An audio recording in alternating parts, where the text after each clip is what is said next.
ही घटना घडली, ती घटना घडल्यानंतर मी आमच्या पिंपरी चिंचवडचे SCP चौबे म्हणून आहेत, त्यांना मी ताबडतोब सांगितलेलं होतं की ही अतिशय चुकीची घटना आहे आणि त्याच्यामध्ये कुठल्याही परिस्थितीमध्ये कुणाची हायगाय करायची नाही, कुणाचा राजकीय हस्तक्षेप आला तरी जुमानायचा नाही।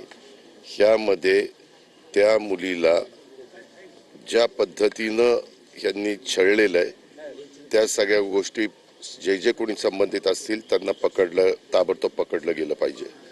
त्याच्यात पोलिसांनी त्यांच्या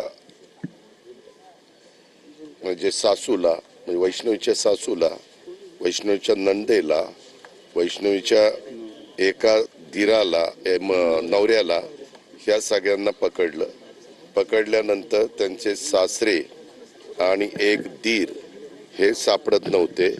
मी सतत आमच्या CPंशी संपर्कामध्ये होतो। मला काही कार्यकर्त्यांनी इथं अनिलराव कसपटे जे वैष्णवीचे वडील आहेत त्यांच्याकडे येऊन त्यांच्याबरोबर पण संभाषण करून दिलं।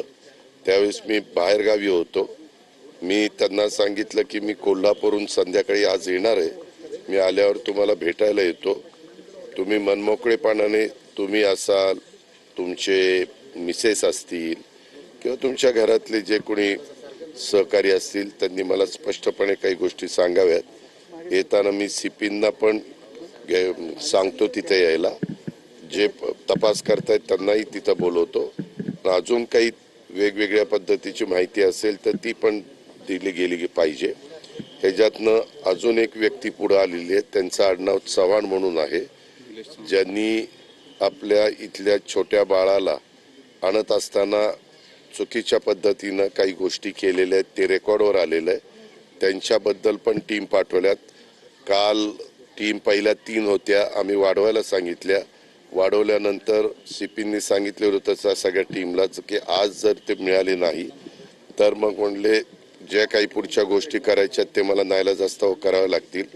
आणि मग सगळ्या वेगवेगळ्या जे फोन आहेत ते फोन बदलत होते असं पोलिसांचं म्हणणं, परंतु ते सगळी त्यांनी सापळे रचले आणि त्याच्यातनं त्या दोघांना पकडण्यात त्यांना त्या ठिकाणी यश आलं।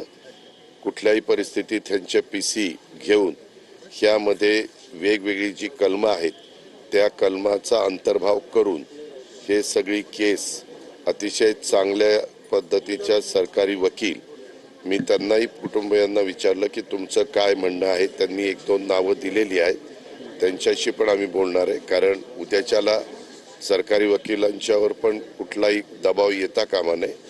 आणि